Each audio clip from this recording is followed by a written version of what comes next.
오늘은 창세기 22장에 있는 말씀을 보도록 하겠습니다.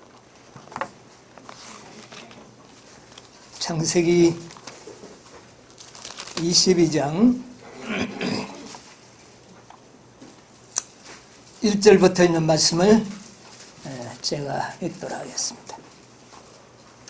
2일 후에 하나님이 아브라함을 시험하시려고 그를 부르시되 아브라함 하시니 그가 가로되 내가 여기 있나이다. 여호와께서 가라사대 내 아들 내 사랑하는 독자 이삭을 데리고 모리아 땅으로 가서 내가 내게 지시하는 한 산 거기서 그를 번제로 드리라. 아브라함이 아침에 일찍 일어나 나귀의 안장을 치우고 두 사환과 그 아들 이삭을 데리고 번제에 쓸 나무를 쪼개 가지고 떠나 하나님이 자기에게 지시하는 곳으로 가더니 제3일에 아브라함이 눈을 들어 그것을 멀리 바라본지라. 4절까지만 제가 읽도록 하겠습니다. 그 이하의 모든 말씀들은 여러분 다 이미 스토리가 다 머리에 그려질 줄로 믿습니다.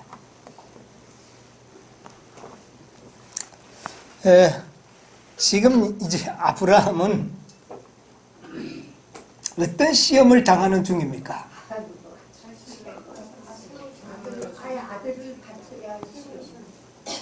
내 아들, 내 사랑하는 독자. 사랑한다는 말을 안 붙이면 어때요? 네 사랑하는 독자 이삭을 데리고 모리아 산에 가서 나에게 제물로 바치라. 참 구구절절이 의미가 있습니다. 아브라함을 아주 구석구석에 불신들이 있는지를 살펴볼 수 있는 시험입니다. 네 아들, 너 사랑하는 독자. 그렇게 열거하면서 그 아들을 어떻게 하라? 나에게 제물로 바치라. 여러분, 이 시험을 한번 우리가 생각을 해봅시다. 여러분, 이 시험은 부당한 시험 아닙니까? 이게 어떻게 하나님이 이러실 수가 있느냐고요. 이건 순종 안 해도 되는 말씀 아닙니까?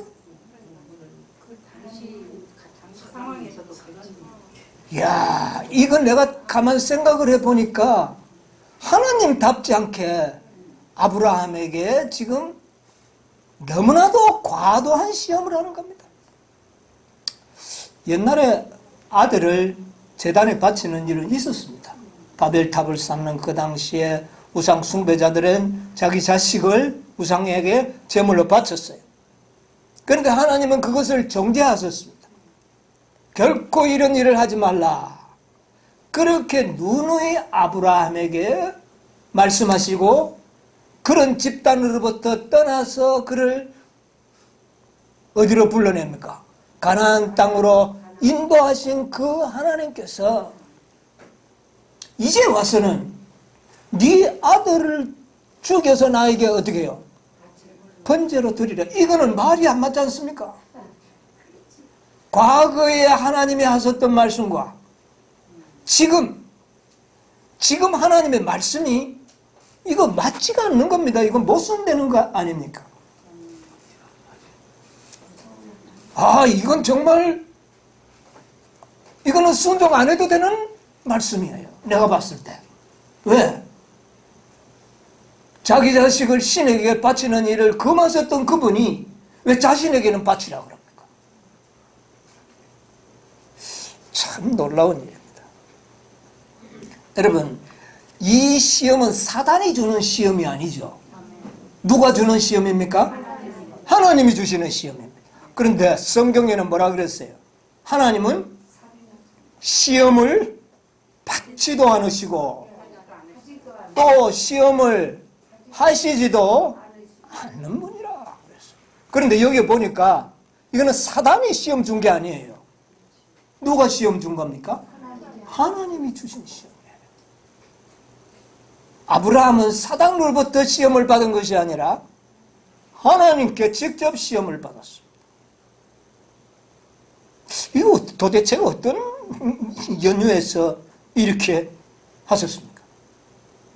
여러분, 하나님이 친히 시험한 자 아브라함입니다.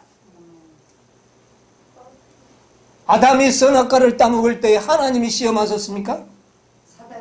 사단이었습니다. 하나님으로부터 친히 시험을 받은 자는 지금까지 봤을 때 누구밖에 없어요? 아브라함밖에 없어요.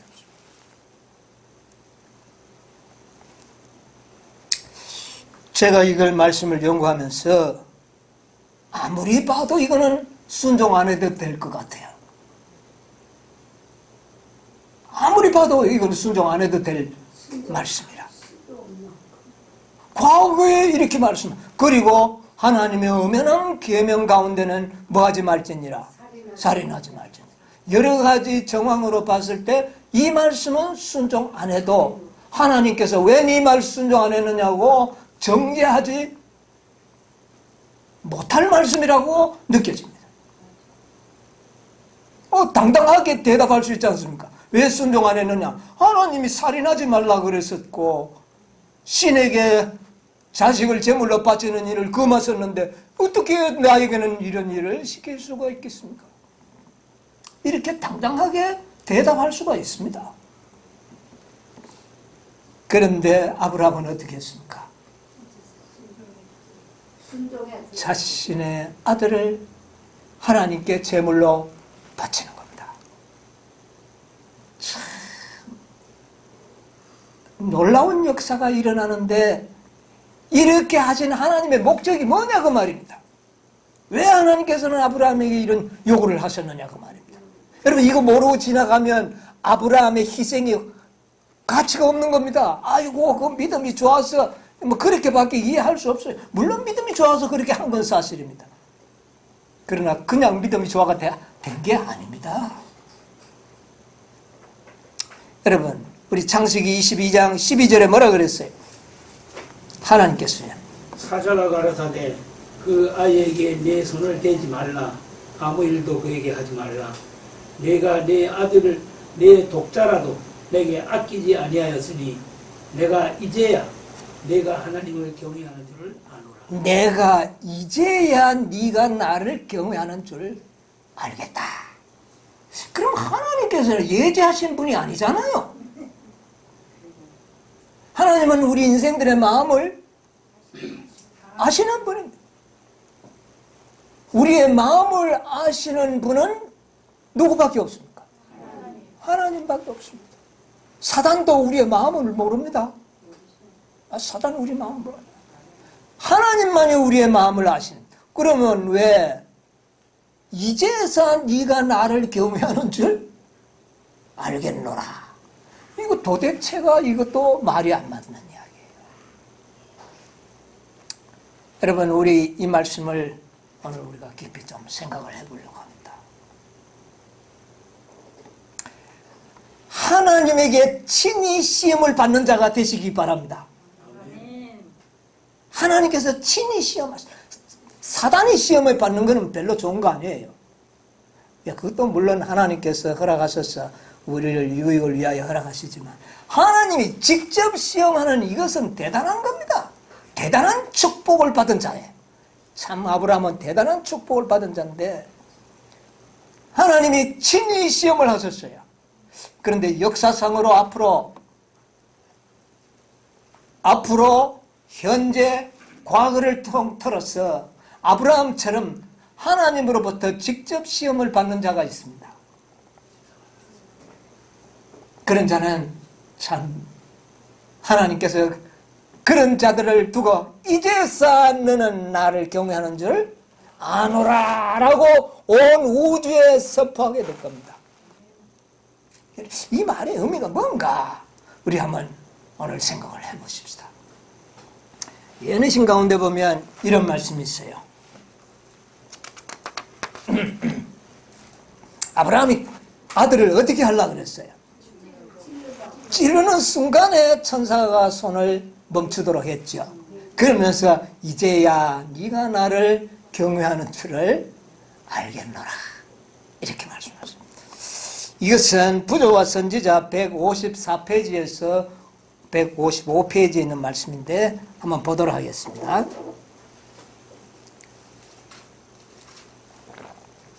154에서 155페이지.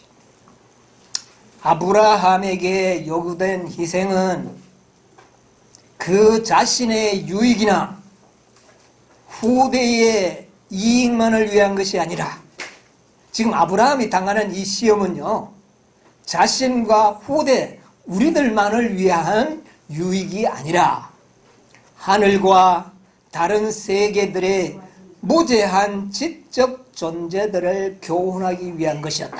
찾았습니까? 네.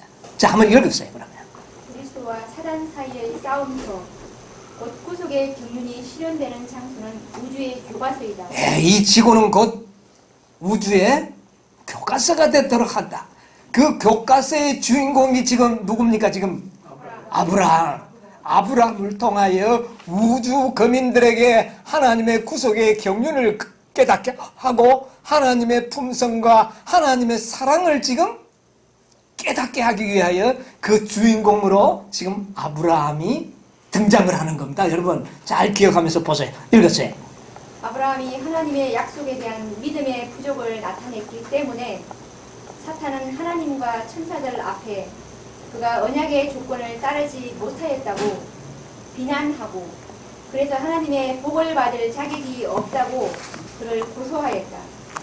하나님께서는 온 하늘 앞에서 당신의 종의 충성심을 증명하여 완전한 순종만이 받으신 바 된다는 것을 나타내며 구속의 경륜을 그들 앞에 더욱 완전하게 밝히고자 하셨다. 예, 그까지만 일단 읽읍시다. 자, 이 우주의 교과서인데 구속의 경륜에 우주의 교과서 중에 등장하는 아브라함.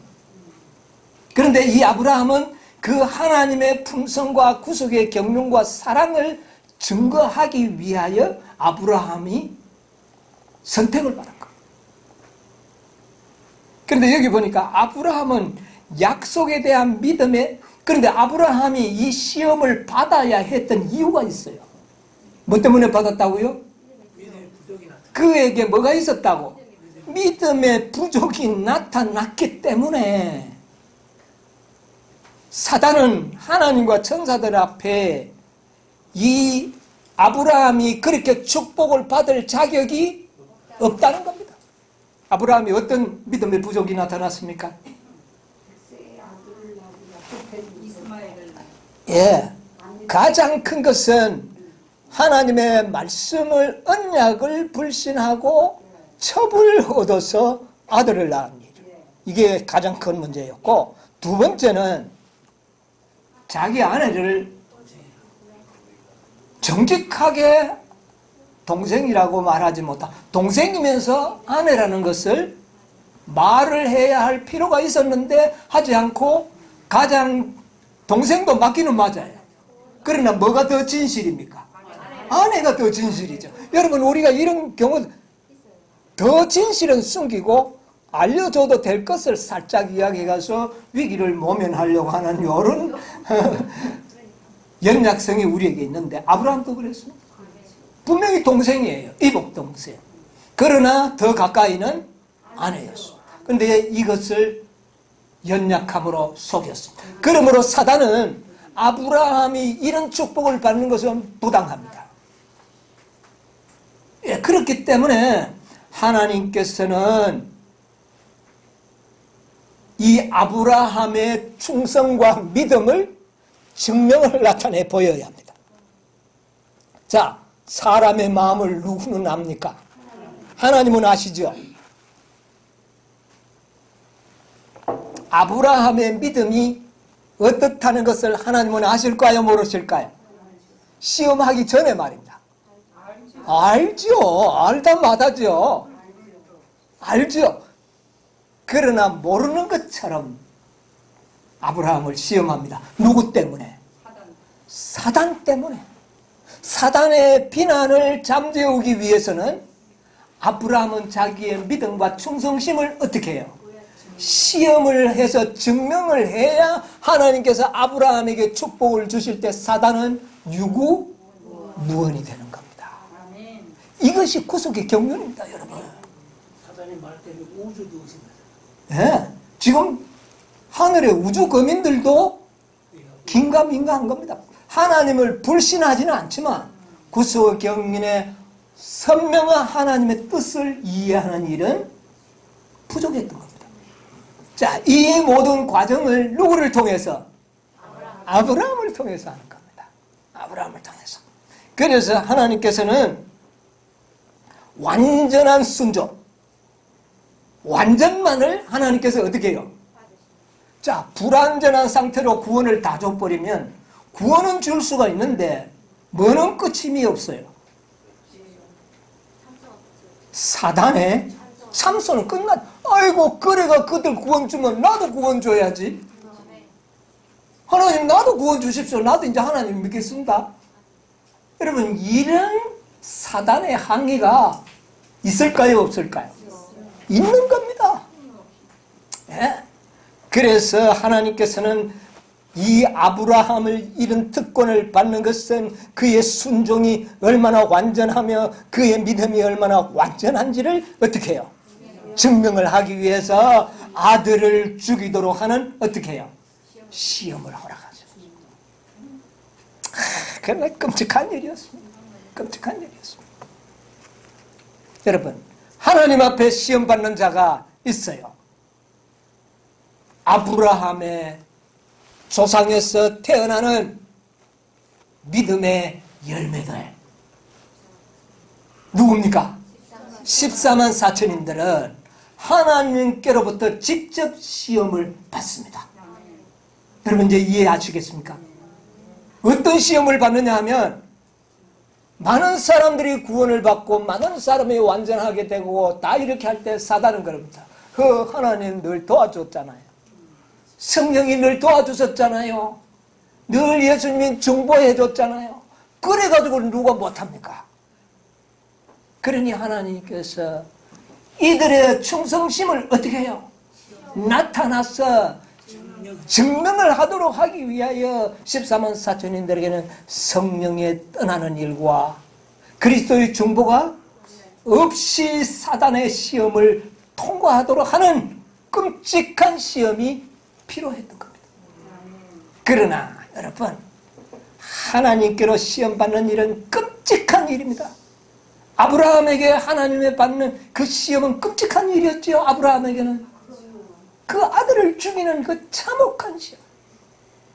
14만 4천이도 마찬가지입니다. 하나님의 중보하심과 성령의 인도하심이 없는 상태에서 사단에게 시험을 받는다는 것은 끔찍할까요? 할까요? 개국 이래로 없던 뭐가 되는 겁니까? 이거는 이 지상에 세워지고 난 이후에 한 번도 경험하지 못한 시험이 누구에게는요? 14만 4천인들에게는 허락이 됩니다. 이렇게 허락되는 이유가 뭔지 아세요? 사단이 누구를 참소할까요? 누구를 참소할까요? 물론 14만 4천인들도 당사자들도 마찬가지입니다.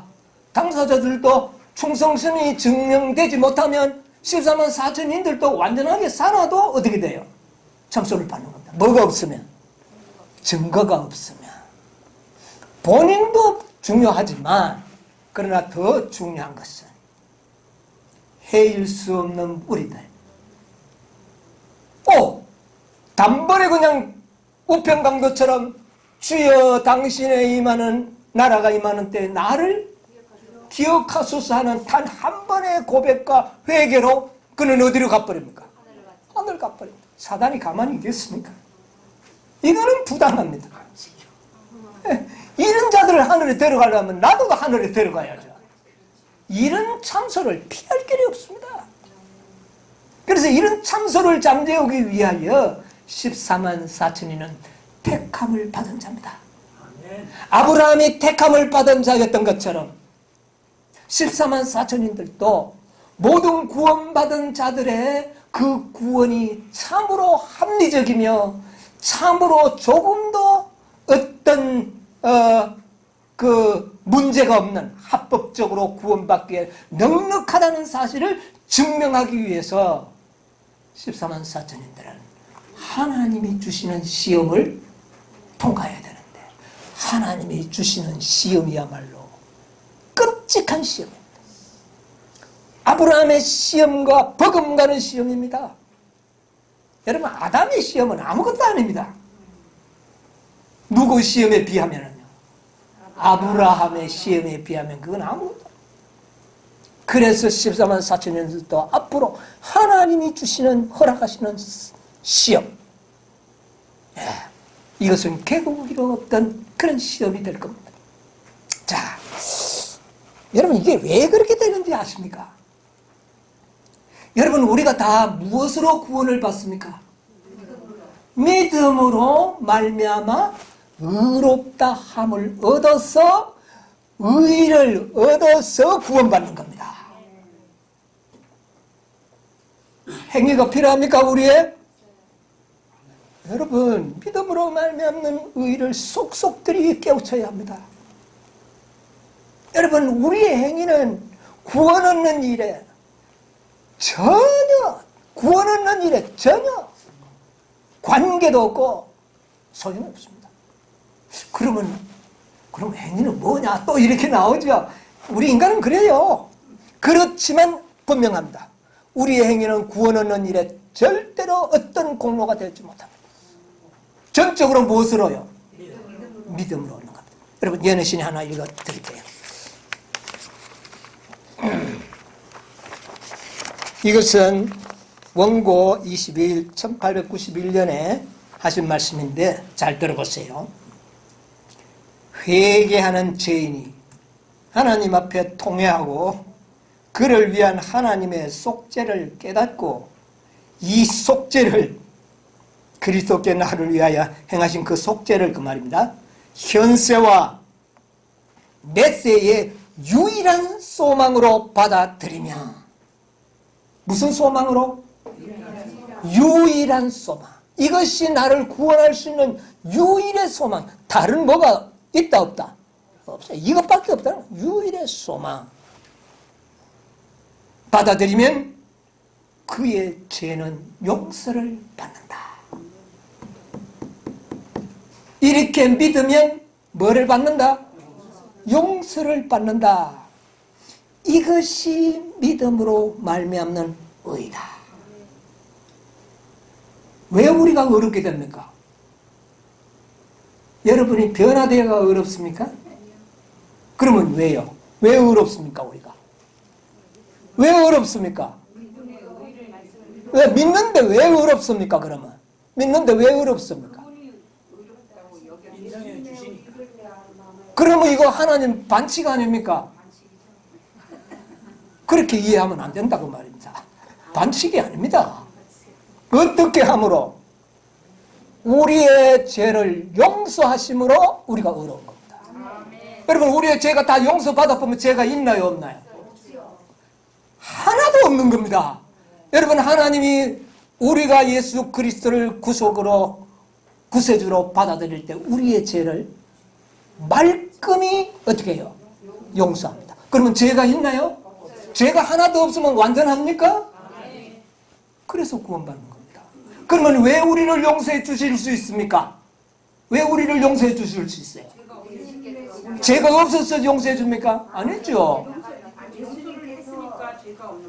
왜 용서해 줄 수가 있느냐 그 말이야. 왜 우리를 용서해 줄 수가 있느냐. 죄가 있는데 왜 용서해 줄 수 있느냐 그 말입니다. 우리 죄를 위하여 예수님이 내 대신 죄값을 갚았습니다. 예수님이 내 모든 죄값을 어떻게 해요? 갚았어요. 안 갚은 게 아닙니다. 갚았다고요. 갚았다니까요. 갚았기 때문에 나는 의로운 겁니다. 죄가 얼마나 없어요? 하나도 한 번도 안 지은 것처럼 없는 거예요. 여러분, 칭의는 완전한 의입니다. 죄가 섞여 있는 의가 아니에요. 완전한 의로 우리가 구원을 받을 수 있는 겁니다. 그렇게 될 수 있는 이유는 용서 때문에 그렇습니다. 우리를 용서해 줄 수 있는 것은 십자가의 공로, 그분이 대속하셨기 때문에 그렇습니다. 이것을 믿으면 뭐를 받는 겁니까? 의를 받고 영생을 얻는 겁니다. 그러니까 사단이 참소한다고 말이에요. 법적으로는 해결됐습니다. 여러분, 법적으로 구원 얻는 일에 하등의 문제가 없습니다. 여러분, 구원 얻을 자격이 당당하게 있는 겁니다. 여러분 구원 얻을 때 머뭇거리지 마십시오. 당당하게 구원받을 수 있습니다. 이게 뭐기 때문에? 법이 그래 돼 있어요. 이게 성령의 법이요, 믿음의 법이요. 아시겠습니까? 이게 법이라니까요. 여러분, 대한민국의 법이 정해져 버리면 아무리 악법이라도 법대로 되는 겁니다. 여러분, 법대로 돼요. 죄가 암만 없어도 법이 잘못되면 소용이 없어요. 여러분, 법적으로 우리는 구원받을 수 있어요. 이게 사실입니다. 그런데 법적으로 구원은 받을 수 있는데, 완전히 구원받을 수 있는데 사단의 참소는 있을 수 있다는 겁니다. 왜? 죄 용서받아서 의로운 거지 실제적으로 의로운 것은 아니잖아요, 우리가. 그러니 사단이 뭐라 그래요? 그건 말이지. 그러니까 만날 투덜투덜 되는 겁니다. 투덜투덜 되는 거예요. 그러나 하나님께서는 사단의 참소를 잠재우고 모세도 어떻게 합니까? 부활시켜서 하늘에 데려가 버리는 겁니다. 이러면 하나님께서 좀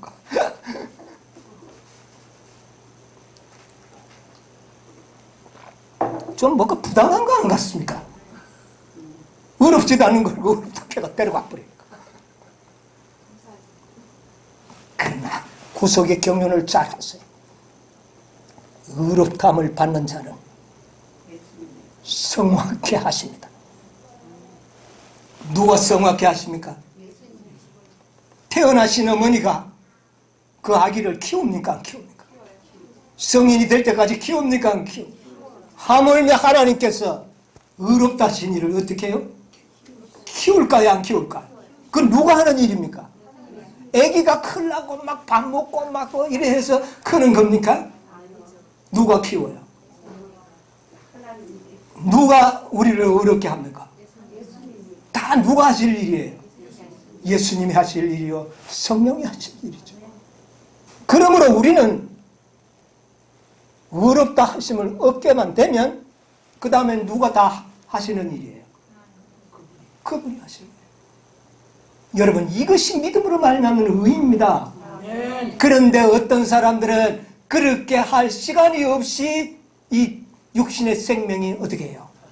끝나서 죽게 되는 겁니다. 그러니까 실제적으로 완전한 경험을 했나요? 못했나요? 할 수가 없었어요. 또 해도 어떻게 됩니까? 성령이 해주시고 그리스도가 또 중보해 주시니까 그렇게 한 거지 지가 한 겁니까? 하나님 그거 아닙니다. 나도 그러면 해주십시오 이럴 겁니다. 그래서 하나님께서는 마지막 그리스도의 재림 직전에 한 백성을 택해서 하나님께서 직접 시험을 그들에게 줍니다. 그들은 중보자가 없는 그런 시간과 공간을 통과하도록 하면서 그들의 충성을 어떻게 해요? 입증하는 겁니다. 그들의 믿음의 충성을 입증하고 그들의 믿음이 완전하고 그들은 죄를 짓지 않는 사람으로 변화되었다는 것이 입증이 됩니다. 그때 하나님께서 뭐라 그런지 압니까? 이제사 너희들의 나를 경외하는 줄을 알겠노라. 하나님이 몰랐다는 말이 아닙니다. 이제사 사단의 참소가 끝나고 모든 것이 해결되었노라 이 말을 그렇게 표현한 겁니다. 이제야 사단에 뭐가 없어졌다? 참소가 없어졌다는 그 말입니다. 아브라함이 그렇게 시험을 당했던 것은 사단의 참소 때문이었는데 아브라함이 이삭을 칼로 찌르는 그 순간 이제 사단의 참소는 어떻게 해요? 끝났단 말입니다. 이게 구속의 뭡니까? 이게 구속의 경륜이에요. 여러분, 이 구속의 경륜을 깨닫는 자는 복이 있는 겁니다. 확실합니까? 14만 4천인이 왜 필요하냐? 그냥 믿으면 되지. 그게 뭐 실수냐? 여러분, 구속의 경륜을 깨닫게 되면 이것을 우리는 이해하는 일에 조금 더 어렵지 않습니다. 자, 아까 1등 말씀 또 부족해서 이제 조금 더 읽고 넘어가도록 하겠습니다. 154페이지, 155페이지에 있는 말씀 보도록 합시다. 밝히고자 하셨다. 하늘의 존재들은 계속 읽으세요. 하늘의 존재들은 아브라함의 믿음과 이삭의 순종이 시험당하던 광경을 목격하였다. 온 우주가 보고 있죠? 그 시험은 아담에게 주어진 것보다 훨씬 더 혹독하였다. 우리의 첫 조상에게 주어진 금령을 순응하는 데는 고통이 따르지 않았으나 아브라함에게 하신 명령에는 가장 고통스러운 희생이 요구되었다. 온 하늘은 아브라함의 확고부동한 순종을 경의와 감탄 가운데 바라보았다. 온 하늘은 그의 충성됨을 칭찬하였다. 사단의 고소가 거짓됨이 드러났다. 아브라함의 이 순종으로 말미암아 사단의 고소가 어떻게 해요? 거짓되다는 것이 증명되었다. 그래서 이 말이 곧 이제야 네가 나를 경외하는 줄 알겠다. 이제야말로 사단의 참소가 끝났다. 이해하시겠습니까? 네, 계속 보세요. 하나님께서는 당신의 종에게 내가 내 아들 내 독자라도 내게 아끼지 아니하였으니 내가 이제야 사단의 비난에도 불구하고 그거 연전 나왔잖아요. 여기 나왔죠? 예. 내가 하나님을 경외하는 줄을 아노라고 선언하셨다. 다른 세계의 지성들 앞에서 맹세로서 아브라함에게 확증된 하나님의 언약은 순종은 보상받게 되리라는 사실을 증명하였다. 예, 그것까지 봅시다. 여러분, 이 구속의 경륜을 우리는 반드시 어떻게 해요? 이해하고 깨달아야 됩니다. 그러면 오늘날 우리는 아브라함처럼 택함을 받고 부르심을 받은 자들이에요. 모든 교회로부터 불러냄을 받은 자들입니다. 최후의 불러냄을 받은 자들이 누군지 아십니까? 여러분들과 저들입니다. 우리들에게 어떤 사명이 주어졌는가? 14만 4천인의 사명이 주어진 거예요. 너희들은 그리스도의 중보와 성령의 중보가 없는 그런 환난을 경험해야 한다. 이렇게 됨으로 인하여 비로소 사단의 모든 주장이 거짓됨이 온 우주에 증명이 되고 사단에게도 증명이 되어서 그 누구도 허다한 무리의 구원에 대하여 이의를 제기할 수 없도록 되는 겁니다. 아멘. 누구의 충성됨 때문에 14만 4천인의 충성됨과 완전한 순종은 바로 허다한 무리의 믿음의 결과였다는 사실이 증명이 되는 겁니다. 그때의 사단의 참소는 어떻게 된다? 끝난다. 이것을 아브라함의 생에서 보여준 겁니다. 이게 구속의 경륜이라니까요. 여러분, 이 믿음의 조상이 아브라함, 원조 교회, 이 아브라함은 원조 교회입니다. 이 원조 교회 때 이미 14만 4천인들의 필연성까지를 아브라함의 생애를 통해 다 보여준 겁니다.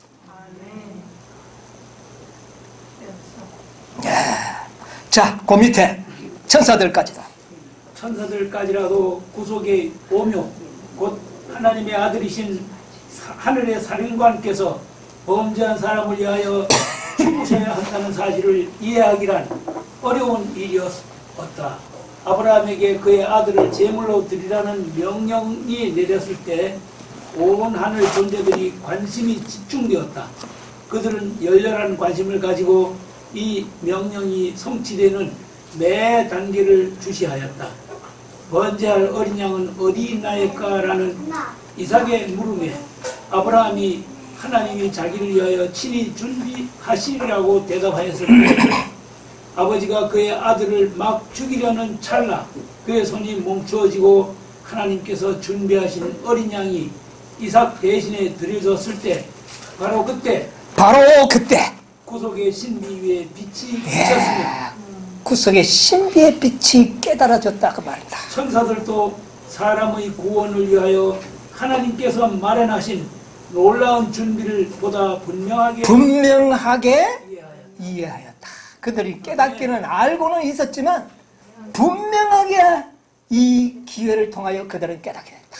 그런데 앞으로 14만 4천인의 경우를 보면은 더 확실하게 하나님이 얼마나 공의로우시며 하나님은 얼마나 자비로우시며 하나님이 얼마나 정의로우신가를 나타내게 되는 것입니다. 14만 4천이 존재가 없었다면 사단의 참소는 끝이 없습니다.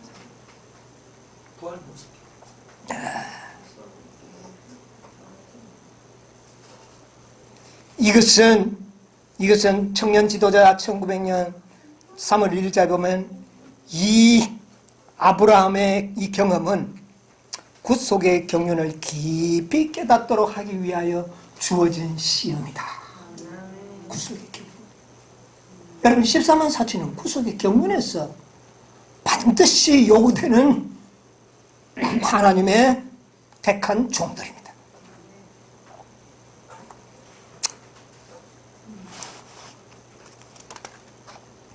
부조와 선지자 147페이지에 보면 이런 말씀이 있습니다.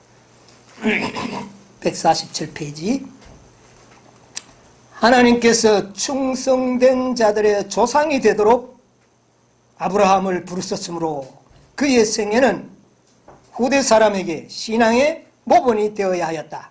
찾았습니까? 읽어주세요. 하나님께서 충성된 자들의 조상이 되도록 아브라함을 부르셨으므로 그의 생애는 후대 사람들에게 신앙의 모본이 되어야 하였다. 그러나 그의 믿음은 완전하지 못하였다. 자, 여기에 아브라함이 시험받은 이유는 그의 믿음이 뭐였기 때문에 완전하지 않았다면 이 시험할 필요가 없어요. 사단의 참소가 없으니까. 그렇죠? 사단의 참소를 받을 이유가 없었기 때문에 이런 시험은 필요 없었어요. 그러나 연약함이 있었기 때문에 있었다는 겁니다. 아시겠습니까? 자, 그 다음에 보세요. 그는 사라가 자신의 아내라는 사실을 감추므로 또 하갈과 결혼함으로 하나님께 대한 불신을 나타내었다. 그로 가장 높은 표준에 도달할 수 있도록 하기 위하여 하나님께서는 일찍이 사람이 견디도록 부름을 받은 시험 가운데 가장 견디기 힘든 다른 시험을 당하게 하셨다. 아브라함은 밤의 이상 중에 모리아 땅으로 가서 그에게 보여주게 될 산에서 그의 아들 이삭을 번제로 드리라는 지시를 받았다. 예, 거기까지 봅시다. 자, 이 시험을 통하여 아브라함의 부족했던 믿음이 완전히 어떻게 돼요? 회복되었다는 것이, 그는 믿음이 완전하다는 것이 이 시험으로 인하여 어떻게 된 겁니까? 증명이 됐습니다. 그런데 아브라함 개인에게는 이런데 이 지상의 모든 역사를 통틀어서 아담 이후에 죽은 허다한 무리들의 믿음의 연약성이 얼마나 그들의 생애에 나타났습니까? 그런데 이것도 증거도 없이 증명도 없이 그냥 하늘에 데려가면 사단이 막 주구장창 아마 참소를 하지 않겠습니까? 이 참소를 하나님께서 받으면서 인간을 하늘에 데려가서 참미 부르고 그렇게 할 겁니까? 그래서 누가 필요한 겁니까? 증인들이 필요합니다. 이들의 연약함이 이렇게 완전하게 내가 할 수 있었다. 그러나 그들의 생명이 다하였고 수완이 다하였고 시대가 아직 충분한 빛이 주어지지 않았기 때문에 그들은 이 수준에 도달하지 못했을 뿐이다. 그러나 이제 네가 똑같은 인간들 14만 4천인을 보라. 이제 나는 그를 위하여 중보하지 않을 것이고 이제 나는 그를 위하여 성령의 도움을 거둘 것이다. 해봐라. 이들이 시험을 한 명이라도 실수했다면 보세요. 이럴 겁니다. 그런데 이들 중에는요, 한 명도 실수하는 사람이 없을 겁니다. 아멘. 그래서 허다한 무리의 믿음의 연약성, 믿음의 부족이 참으로 그들도 이들과 같이 완전하게 될 수 있다는 증거로서 완벽한 증거가 누구를 통해 나타납니까? 14만 4천년을 통해 증명이 되는 겁니다. 이것을 이미 아브라함 시대에 보여줬다니까요, 여러분. 이게 구속의 경륜이었다는 겁니다. 여러분, 이 사실을 기억하시기 바랍니다. 정말 구속의 경륜은 놀라운 진리를 우리에게 이야기하는 겁니다. 예, 이 아브라함은 하나님으로부터 아주 부당한 시험을 받았습니다. 도대체가 얼마 전까지만 해도 우상에게 아들을 바치면 안 된다고 그 죄라고 해놓고 이제 와서는 자기에게 아들을 바치라. 얼마나 부당한 요구를 받았습니까? 얼마나 아브라함이 당황했겠습니까? 예언의 보면 일어났어요. 부조와 승리자 148페이지 보면 거룩한 율법에 찾았습니까? 거룩한 율법에 한낮이 말진이라고 했으며 또 하나님께서는 일단 당신에게 금하신 바를 요구하실 리가 없으므로 그는 틀림없이 속임을 당하였을 것이라고 사단은 곁에서 암시하였다. 아브라함은 장막 밖으로 나가 맑게 개인 고요한 하늘의 광채를 우러러보며 그의 자손이 하늘의 별처럼 셀 수 없이 많으리라던 근 50년 전의 약속을 회상하였다. 만일 이 약속이 이삭을 통하여 성취되어야 한다면 어떻게 그가 죽임을 당할 수 있을까? 아브라함은 자신이 기만을 당했을 것이라고 믿도록 유혹을 받았다. 예, 그까지 읽읍시다. 계속 시간이 있으면 다 읽으면 좋겠는데 아브라함이 당하는 시험이 보통 일이 아니었죠. 과거의 하나님의 말씀과 현재의 하나님의 말씀이 상치되고 모순이 됐던 겁니다. 자, 아브라함은 하나님의 말씀 그대로 이루어진다는 사실을 믿고 말씀대로 순종하는 것은 배웠지만 이 경우에는 순종해도 문제예요, 순종 안 해도 문제예요. 여러분, 이런 당혹한 시험이 어디에 있겠습니까? 여러분, 이것은 대단히 중요한 문제입니다.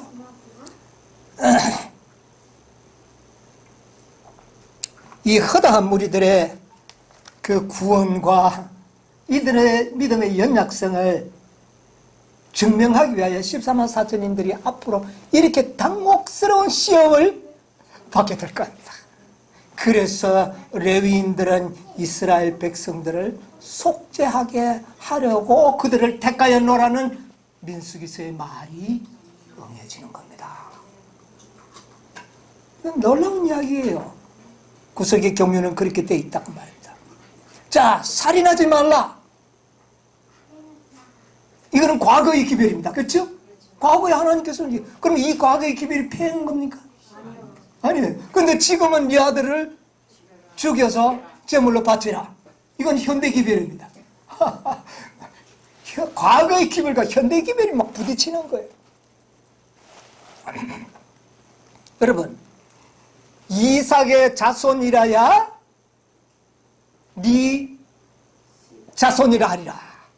그러면 내가 이삭을 죽여버리면 하늘의 별처럼 많은 게 아니라 아브라함의 자손은 그 순간 하나도 없어져 버려요. 그럼 하나님 말씀이 어떻게 이루어지느냐? 지난 양식에 이미 말씀드렸지만 그러나 아브라함은 이삭이 어떻게 해요? 다시 재림 때 부활하는 것이 아니라 내가 죽이는 순간 다시 살려서 나에게 안겨줄 것을 믿는, 안 살려주면 어쩝니까? 온갖 의혹이 나지 않겠습니까? 그러나 그 믿음을 붙들고 그는 아들을 하나님의 제단에 바치는 놀라운 사람이 되는 겁니다. 자, 그래서 아브라함은요, 순종할 수 없는 순종을 한 사람이에요. 순종할 수 없는 순종입니다. 또 믿을 수 없는 것을 믿었어요. 이게 참 희한한 놀라운 일입니다. 그래서 아브라함의 믿음은 참으로 완전한 믿음이에요. 여러분, 믿음이 완전해버리면요, 품성도 완전해버립니다. 여러분, 품성 준비하려고 막 물론 노력해야 되죠. 그거 잘못된 건 아닙니다. 그러나 뭐가 완전하면? 믿음이 완전해버리면 품성 완전해버립니다. 말씀을 믿는 믿음이 완전하면, 내가 믿는 믿음의 말씀이 진리라면, 내 믿음이 완전해질 때 내 품성은 어떻게 돼요? 아브라함이 100세 때 아들을 낳은 이후에는 그의 품성이 완전했나요? 안 했나요? 어떤 실수도 없었고, 지금 마지막 시험도 지금 걷더니 어떻게 해요? 14만 4천이 걷더니 통과할까요? 못할까요? 아브라함처럼 통과하게 될 것입니다. 승리하게 된다고 말입니다. 승리하게 될 것입니다. 자, 부자와 선지자 153페이지 한번 읽어봅시다. 153페이지에 보면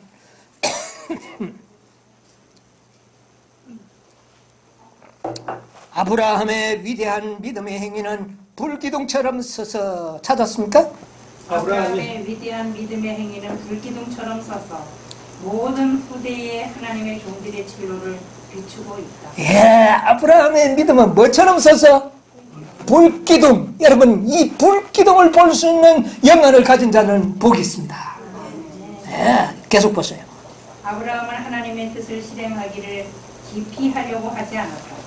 만일 그가 의심하려고 하였더라면 3일간의 여행 중에 이유를 따지고 하나님을 의심할 수 있는 충분한 시간이 있었다. 왜 3일 동안 가야 할까요? 여러분, 하나님께서 그냥 이 아브라함을 좀 얼렁뚱땅 해가지고 좀 덮어가가지고 갈 수도 있죠. 근데 하나님은 속속들이 아브라함의 마음을 파헤칩니다. 네 아들, 네 사랑하는 독자. 그냥만 네 아들을 그냥 죽이려고 하면 어때요? 네 아들, 네 사랑하는 독자. 그리고는 왜 막 울컥하는 믿음으로 그냥 한 방에 그냥 가서 데리고 가서 죽이도록 이렇게 하는데 며칠 길을 가더라 합니까? 생각하고 또 생각하고 또 생각하도록 한답니다. 여러분, 하나님이 아브라함을 봐주는 게 있습니까? 철저하게 시험하더라 합니다. 그것은 왜 그럴까요? 구속의 경륜이 얼마나 완전함을 증명하기 위해서. 이것은 곧 사단의 참소를 잠재우기 위해서. 본의가 아닙니다. 하나님의 본의가 아니에요. 아브라함을 그렇게 괴롭힌 것은 하나님의 본의가 아닙니다. 자, 계속 보세요. 그는 자신의 아들을 죽이는 것은 그로 살인자, 곧 제2의 가인으로 주목을 받게 하는 원인이 될 것이며 그의 가르침이 거절과 멸시를 당하여 이웃 사람들에게 선을 행할 때는 그의 능력을 손상시키는 원인이 될 것이라고 이유를 제기하다. 이렇게 제기할 수 있어요? 없어요? 하나님 이런 일을 어떻게 여러분 시험 당할 때마다 여러분은 어떻게 합니까? 가능하면 이 시험을 피하려고 이러면 어쩝니까? 저러면 어쩝니까? 고민들 이야기하죠. 여러분 앞으로 그렇게 하지 말게 되길 바랍니다. 네. 자, 계속 봅시다. 그는 또한 나이를 이유로 순종의 의무에서 면제되어야 한다고 간청할 수도 있었다. 그러나 그는 그 어느 것을 핑계로 피난처를 찾고자 예, 이게 아브라함의 믿음입니다. 피난처를 어떻게 해요? 찾고자 하지 않았다. 여러분, 이런 믿음이 되시길 바랍니다. 자, 그 다음에 끝에 보면 그는 하나님께서 당신의 모든 요구에 있어서 공평하고 의로우심을 알고 뭐를 알고? 공평하고 공평하고 의로우심을 알았다. 여러분, 아는 것이 무엇이다? 아는 것이 영생이라 그랬지 않습니까? 아는 것이 믿음이란 말입니다. 믿음이 영생이잖아요. 그런데 어떻게 그렇게 알고 하나님의 명령을 어떻게 해? 문자 그대로 순종하였다. 여러분이야, 앞으로 하나님의 말씀을 순종할 때 문자 그대로 순종하시게 되길 바랍니다. 피난처를 찾고 애누리 하려고 하지 마십시다. 하나님의 공의로우심, 의로우심을 신뢰하고 그 말씀을 문자 그대로 요 정도 요렇게 하면 안 될까요? 이런 말 앞으로 하지 마자고. 하나님의 말씀은 말씀 그대로 이루어질 것을 아는 것입니다. 여러분, 하나님께서는 원조 교회를 이렇게 확실한 구속의 경륜을 깨닫게 하셨습니다. 원조 교회. 그렇다면 마지막 구속의 경륜을 성취시킬 교회가 이런 구속의 경륜을 몰라도 될까요? 원조 교회의 믿음이 이렇게 확실했다면 그 믿음의 결과인 마지막 구속의 경륜을 성취시킬 참 하나님의 교회의 믿음은 어떨까요? 완전할까요? 그래 돼야 될까요? 그렇게 돼야 되는 거예요. 교회 증언 4권 594페이지에 보면 이런 말씀이 있습니다. 교회는, 이건 마지막 교회입니다. 참교회입니다. 교회는 조만간 고난의 때를 보게 될 것이다. 교회는 베옷을 입고 예언할 것이다. 그러나 비록 교회가 이단과 핍박을 맞이할 수밖에 없을지라도, 비록 불신자들과 배교자들을 대항하여 싸우지 않을 수 없을지라도 교회는 하나님의 도우심으로 사단의 머리를 상하게 될 것이다. 아멘. 여러분, 예수 그리스도도 사단의 머리를 어떻게 했습니까? 상하게 했습니다. 마지막 교회도 어떻게 해요?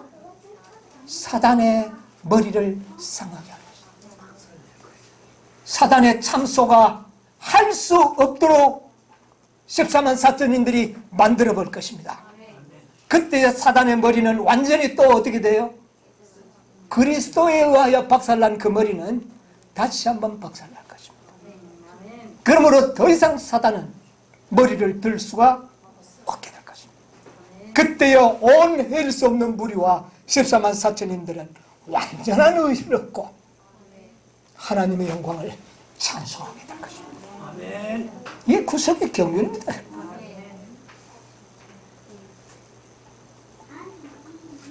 주님께서는 강철같이 진실하고 뭐하고? 진실.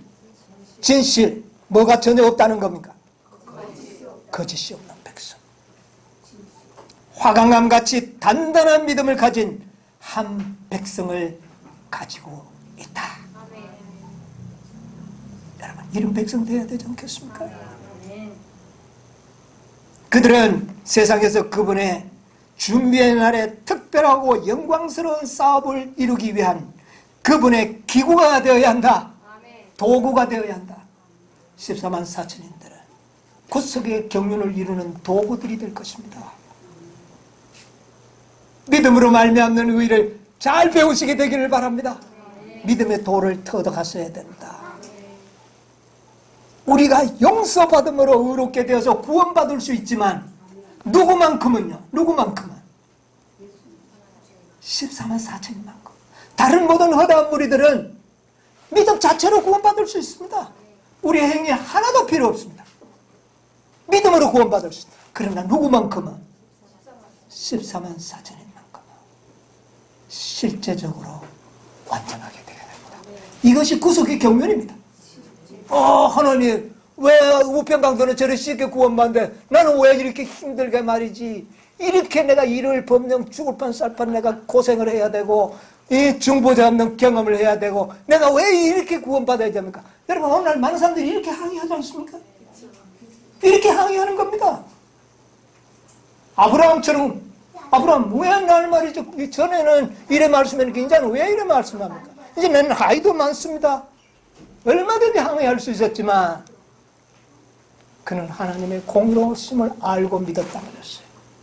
우리도 그렇게 하나님의 공의로움을 알고 믿는 백성들이 되어야 합니다.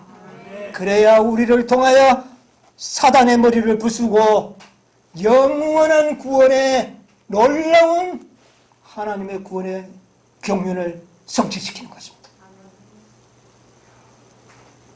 여러분, 하나님의 말씀과 하나님의 말씀이 상치되고 모순될지라도 믿으시게 되길 바랍니다. 두 가지 다 이루실 겁니다. 여러분, 우리 말씀 보면 우리가 불러냄을 받은 사람입니다. 어디에서 불러냄을 받았습니까? 어디서요? 사랑하는 교회에서, 사랑하는 교회들로부터 우리 다 어떻게 했어요? 연애신에 보면 뭐라 그랬어요? 많은 사람들이 사랑하는 교회를 어떻게 해요? 불갑을 떠나지 않을 수가 없었다 그랬어요. 무슨 교회를? 미운 교회를? 미운 교회를 떠나야 했습니까? 사랑하는 교회를 떠나야 했습니다. 여러분, 다 우리가 어디에서 나온 사람들이에요? 사랑하는 교회를 떠나온 사람들이에요. 왜요? 분명한 하나님의 섭리를 따라오다가 보니까 이곳까지 온 겁니다. 여러분, 우리가 다 사랑하는 교회를 따라 모순처럼 보입니다. 교회에 대한 보증이 얼마나 많습니까? 교회를 배반하는 것은 그리스도를 배반하는 것이다. 그런데 우리는 나옵니다. 그럼 이거 모순됩니까? 안 됩니까? 아, 참말로 모순됩니다. 오늘날 많은 사람들이 이 진리를 깨닫고도 그런 말씀 보고는 겁이 찔려가지고, 아, 교회를 떠나는 것은 그리스도를 반역하는 행위다. 그 말씀 한마디 보고는 다 그 자리에 멈췄어. 여러분, 아브라함 믿으면 그게 아닙니다. 여러분, 과거의 기별과 현대의 기별을 다 믿어야 하지만 순종은 뭐를 해야 됩니까? 과거의 기별 순종해야 합니까? 현대 기별 순종합니까? 이게 우리의 좌우명이 되어야 됩니다. 과거에 분명히 교회를 떠나면 안 된다 그랬어요. 그러나 불러냄을 첫째, 둘째, 셋째, 넷째, 다섯째는 불러내는 천사들이에요. 다들. 최후의 기별이 내 백성아 거기서 나와. 나오는데 그 교회는 다 사랑하는 교회들이에요. 여러분, 또 그 다음에 사랑하는 이스마엘을 내보내야 합니다. 아브라함의 생에서. 여러분, 아브라함이 이스마엘을 얼마나 사랑했습니까? 이삭이 태어나기 전에 이스마엘이야말로 아브라함의 희망이었습니다. 그런데 여러분, 이스마엘이가 나쁜 사람 아닙니다. 훌륭한 사람. 그런데 그를 내보내야 할 때 눈물로 그를 내보내. 왜 내보냅니까?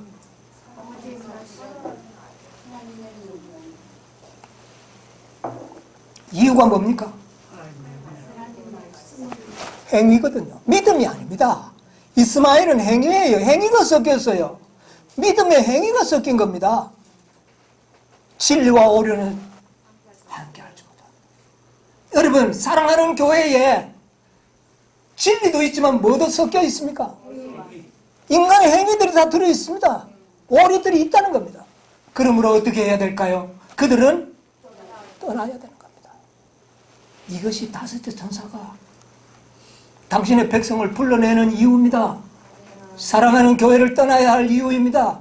그곳에 있다면은 이 분명한 진리를 깨닫는 일에 어떻게 돼요? 실패합니다. 실패하는 겁니다. 아브라함의 생에는 이 쓰라린 경험들이 포함되어 있었습니다. 여러분, 이건 매우 중요한 말씀입니다. 그리고 이삭의 생명을 버림으로 생명을 얻게 되는 경험을 했습니다. 그렇습니까? 안 그렇습니까? 만약에 이삭을 죽이지 않았다면 생명을 얻고자 하는 자는 잃을 것이요, 버리는 자는, 생명을 버린 자는 어떻게 해요? 얻을 것이라. 만약 아브라함이 이삭의 생명을 얻기 위하여 죽이지 않았다면 그는 믿음의 조상은 되지 못했을 겁니다. 확실합니까? 그러나 이삭의 생명을, 자신의 생명보다 더 귀한 생명을 버림으로 그는 이삭의 생명뿐 아니라 하나님의 약속을 이룰 수가 있었던 겁니다. 여러분요, 우리도 마찬가지입니다. 우리가 현재의 내 어떤 입장을 변호하기 위해서 내가 쉬운 길을 택해서 하나님의 명령을 순종하지 않는다면 그런 놀라운 하나님의 영광을, 특권을 누릴 수는 없을 것이라고. 여러분이 13위 사천이 되고자 하는 자는 오류가 있는 곳에서 떠나야 합니다. 이 진리를 반대하는 자들에게서 떠나야 합니다. 사랑하는 교회를 떠나야 합니다. 진리와 오류가 섞여 있는 이스마엘과 같은 그런 믿음을 가르치는 곳에서 다 떠나야 되는 겁니다. 이것이 다섯째 천사의 기별입니다. 내 백성아 거기서 어떻게 해요? 여러분 꼭 명심하시기 바랍니다. 생명을 잃는 자는, 버리는 자는 얻고자 하는 자는 잃을 것이다. 이거 꼭 명심하시게 됩니다. 여러분이 앞으로 14만 4천년 실제적으로 생명을 버릴 준비를 하셔야 됩니다. 왜냐하면 모두가 다 사형 선고까지를 받게 될 것이고 결코 죽음을 피할 수 없는 그런 지경에까지 우리가 도달할 것이기 때문에, 그러므로 여러분 이런 믿음이 우리에게 필요할까요, 안 할까요? 이 완전한 구속의 섭리를 깨닫고 여러분 마음의 각오를 단단히 가지시게 되기를 바랍니다. 죽으면 죽으리라.